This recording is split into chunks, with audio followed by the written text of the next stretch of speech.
रोखठोक, बेधडक आणि नेमक्या घडामोडींचा अचूक वेध घेणारं एकमेव विजनरी बातमीपत्र विन टीव्ही मराठी.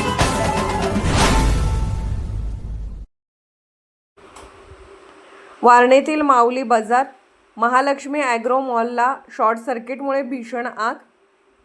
मध्यरात्रीची घटना, सुमारे 2 कोटींचे नुकसान. वारणा नगर येथील पेट्रोल पंपासमोरील पूर्व बाजूस रस्त्यालगत असलेल्या महालक्ष्मी ॲग्रो मॉलच्या गोडाऊनला आणि वर्षभरापूर्वी सुरू झालेल्या माऊली बाजारला शनिवारी मध्यरात्री भीषण आग लागून सुमारे 2 कोटी रुपयांचे नुकसान झाले आहे.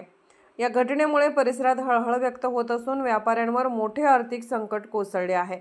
शनिवारी रात्री सुमारे 1च्या सुमारास या परिसरात अचानक उच्च दाबाने वीज पुरवठा झाल्याने शॉर्ट सर्किट होऊन आग लागल्याचा प्राथमिक अंदाज व्यक्त करण्यात आला आहे.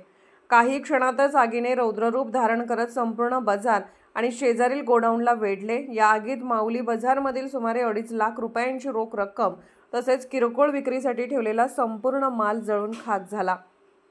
सागर पाटील आणि विजय चव्हाण यांनी वर्षभरापूर्वीच आनंदराव सरनाईक यांच्या कॉम्प्लेक्समध्ये मोठ्या कष्टाने हा व्यवसाय उभारला होता. क्षणार्धात संपूर्ण बाजार राख झाल्याने दोघांनाही मोठा धक्का बसला आहे. बाजारला लागून असलेल्या तेजस सरनाईक यांच्या महालक्ष्मी ॲग्रो मॉलच्या गोडाऊनमधील मालही आगीच्या भक्ष्यस्थानी पडला. आगीची तीव्रता इतकी प्रचंड होती की लोखंडी कैच्या छत आणि इमारतीच्या संरचनेचेही मोठे नुकसान झाले.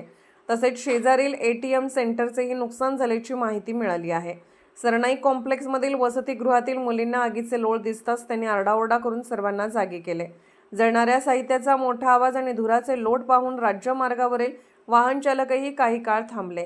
स्थानिक वायरमन सागर पाटील यांनी तातडीने वीज पुरवठा खंडित केला. त्यानंतर वारणा सहकारी साखर कारखान्याच्या अग्निशमक दलाने आणि वडगाव नगर परिषदेच्या अग्निशमन बंबाने घटनास्थळी धाव घेत अथक प्रयत्नानंतर आग आटोक्यात आणली. कोडोलीचे मंडल अधिकारी अरुण कांबळे आणि तलाठी प्रसाद मोहिते, कोतवाल दिलीप खाडे यांनी घटनास्थळी पंचनामा करून सुमारे 2 कोटी रुपयांच्या नुकसानीचा प्राथमिक अंदाज व्यक्त केला आहे.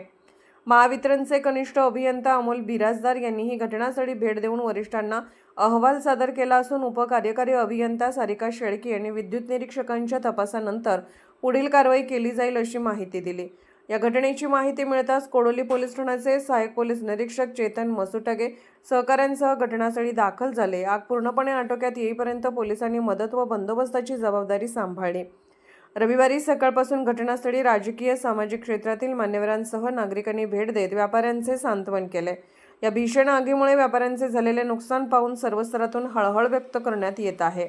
विन टीव्ही मराठीसाठी वारणानगरहून बाबासाहेब कावळे.